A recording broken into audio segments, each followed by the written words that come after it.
Hello, Hasmukh, તમે ઠીક છો? મેં કેટલી વારથી ફોન કર્યો? હા દક્ષા, હું અહીં દુકાન પર જ છું. શેઠે કીધું હતું કે શટર નીચે રાખીને અંદર બેસો. અરે દુકાનને મૂકો, તમે પાગલ થઈ ગયા છો. નારણપુરામાંથી મને ધુમાડો દેખાય છે. કાલુપુર બાજુ બહુ મોટું થયું છે. પોલીસના સાયરન સંભળાય છે.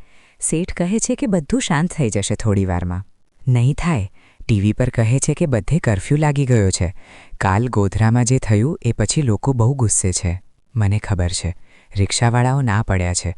હું ચાલીને આવવાનું વિચારું છું, પણ રસ્તા બંધ છે. ચાલીને ના આવતા, કોઈના ઘરે થોભી જાઓ, પણ મુખ્ય રસ્તા પર ના જતા. ભગવાન માટે જલ્દી ઘરે આવો, પેલો ધુમાડો વધતો જાય છે. સારસ, હું શેઠના ભાઈના ઘરે જાઉં છું. બસ તમે દરવાજો અંદરથી બંધ રાખજે. છોકરાઓને બહાર ના જવું જોઈએ. એ લોકો અંદર જ છે. તમે સંભાળજો, મને બહુ બહેન પડે છે. હા, હું થોડીવારમાં પાછો ફોન કરીશ. શાંતિ રાખજે.